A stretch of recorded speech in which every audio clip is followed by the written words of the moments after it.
Nah, kalau seperti ini, politik identitasnya kan pasti ya sama seperti Jakarta 2017 toh. Nah, Anies datang ke mana? Ke Rakernas Partai Umat menjadi pembicara dalam diskusi narasi Nasdem bahwa Anies bukan bapak politik identitas atau pelaku politik identitas runtuh seketika. Karena apa? Ya karena mau datang ke partai yang mengusung politik identitas kok.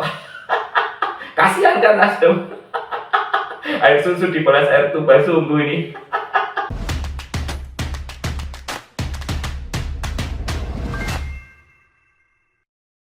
Saudara-saudari sebangsa dan setanah air, selamat datang di konten ini. Kembali bersama saya, Fransen Ari. Ada peribahasa, air susu dibalas dengan air tuba, yang artinya kebaikan seseorang dibalas dengan kejahatan atau keburukan. Nah, ini sesuai sekali dengan apa yang terjadi antara Nasdem atau Partai Nasional Demokrat dengan Anies Baswedan. Upaya baik Nasdem untuk Anies justru dirusak oleh Anies sendiri. Kok bisa gitu ya? Mengapa saya bisa bilang begitu? Ya mari kita lihat. Nasdem ini kan sudah baik sekali kepada Anies, sudah dideklarasikan sebagai bakal calon presiden atau baca pres, keliling kemana-mana, didukung dan lain sebagainya. Tetapi Anies merusaknya dengan apa yang dilakukannya saat rapat kerja nasional atau Rakernas Perdana Partai Umat baru-baru ini. Mari kita lihat.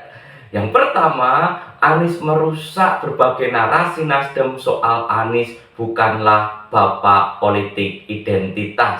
Ya kita tahu sebenarnya awalnya Nasdem melalui Surya Paloh mengatakan menolak politik identitas, tetapi lalu mengangkat Anies sebagai bakal calon presidennya. Ini sudah lucu sih, tetapi ya waktu itu kemudian banyak kader Nasdem yang menyatakan itu bukan Anies, politik identitas itu tidak identik dengan Anies. Banyak yang kemudian menolaknya. Bahkan Effendi Koiri menyatakan bahwa yang membuat adanya politik identitas di Jakarta itu adalah Ahok. Seorang Cina, Kristen, mengutip Al-Quran, maka lalu terjadi politik identitas. Saking mau membelanya Anies agar tidak disebut melakukan politik identitas sampai berkata begitu. Tetapi apa yang terjadi? Anies justru datang ke Rakernas partai yang menyatakan bahwa mereka akan menggunakan politik identitas. Lucu kan? Dan ini bukan kata saya loh. Yang mengatakan bahwa Partai Umat akan melakukan politik identitas adalah ketua umumnya sendiri, Ridho Rahmadi. Dalam pidatonya dia mengatakan Partai Umat adalah politik identitas. Karena apa? Karena bagi dia politik identitas itu adalah politik yang Pancasilais, yang sesuai Pancasila. Bahwa sekarang ada upaya menyelewengkan politik identitas, maksudnya menolak politik identitas, adalah upaya sekularisme besar untuk memisahkan agama dari sendi-sendi kehidupan, termasuk politik. Moralitas agama harus ada dalam kehidupan politik. Ya benar, moralitas agama memang harus ada dalam kehidupan politik. Para politikus yang beragama itu kan seharusnya menjalankan perintah agama, tidak mencuri, tidak berbohong, jadi tidak korupsi dan tidak berjanji palsu toh. Tetapi kalau agama digunakan untuk kepentingan politik, nah itu yang salah. Dan politik identitas yang dimaksud ya seperti itu, yang mengatakan bahwa pilih ini karena sesuai ajaran ini, jangan pilih dia karena nanti bisa masuk neraka, kan begitu loh maksudnya. Nah, yang mau dibawa yang mana ini sebenarnya sama Partai Umat? Kalau saya kok sepertinya yang kedua tadi, yang nanti pilih dia karena ajaran ini, jangan pilih dia karena bisa masuk neraka. Ya paling tidak itu saya lihat dari gejalanya, dari tanda-tandanya. Baru belum apa-apa sudah membawa-bawa masjid. Kata Ridho sih mengatakan masjid itu seharusnya boleh untuk kegiatan politik. Wong dulu Nabi Muhammad juga melakukannya kok.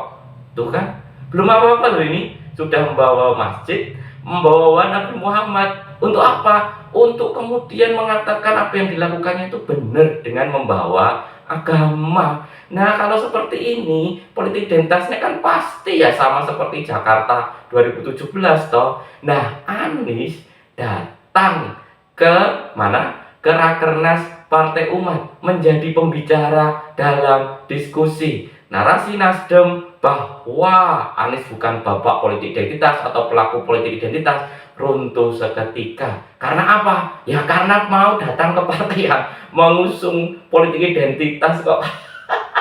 Kasihan kan Nasdem. Air susu dibalas air tuba sungguh ini. Nah, karena itu kemudian Effendi Koiri yang tadi saya sebut bersemangat bahwa penyebab politik identitas di Jakarta bukanlah Anies, akhirnya mengoreksi. Dia mengatakan politik identitas itu tidak apa-apa karena setiap orang itu punya identitas.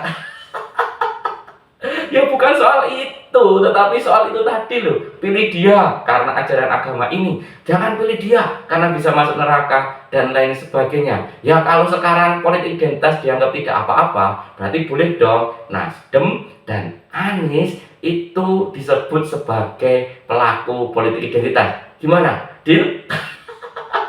Gak boleh protes loh.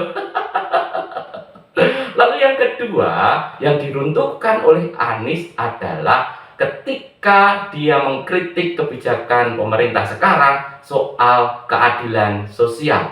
Ini meruntuhkan narasi Nasdem bahwa Anies itu direstui oleh Pak Jokowi, bahwa Anies akan melanjutkan program-program Pak Jokowi dan seterusnya dan seterusnya. Lagi pula Nasdem ini kan masih dalam pemerintahan.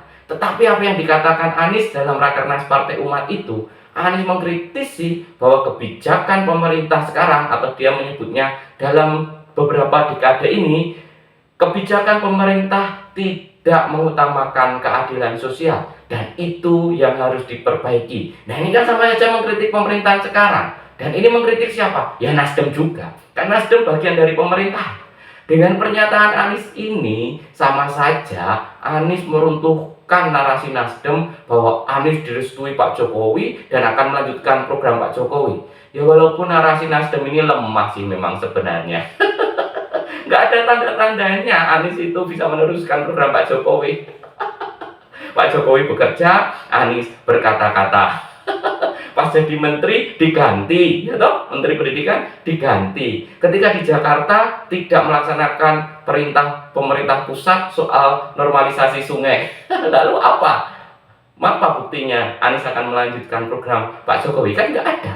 Selain itu, pendukungnya Anies juga rata-rata tidak suka dengan Pak Jokowi. Maka ya benar bahwa dulu Sultan Lindan dari Nasdem itu mengatakan bahwa Anies adalah antitesa Jokowi. Itu benar. Tetapi kan Nasdem masih berusaha untuk menunjukkan bahwa Anies bukan antitesa Jokowi. Kenapa? Karena Sultan Lindan lalu dinonaktifkan dari kepengurusan partai. Karena ini usaha Nasdem untuk menjaga agar Anies tidak dipandang sebagai antitesa Pak Jokowi. Menjaga sungguh agar apa? Agar orang percaya bahwa Anies pun akan melanjutkan program-program Pak Jokowi. Tetapi itu runtuh seketika ketika dalam Rakernas Partai Umat kemarin Anies menyampaikan kritiknya seperti itu. Itu sama saja kan mengatakan selama ini kebijakan pemerintah itu tidak berkeadilan sosial, berarti mengatakan juga sama saja Nasdem bagian dari yang tidak berkeadilan sosial. Kasihan toh Nasdem kalau kayak gini. Semakin terpojok lah dia. Kemarin sudah mau ada koalisi perubahan, sudah minta menterinya di reshuffle, banyak yang meminta menterinya di reshuffle. Ini malah bakal calon presidennya tambah memojokkan lagi.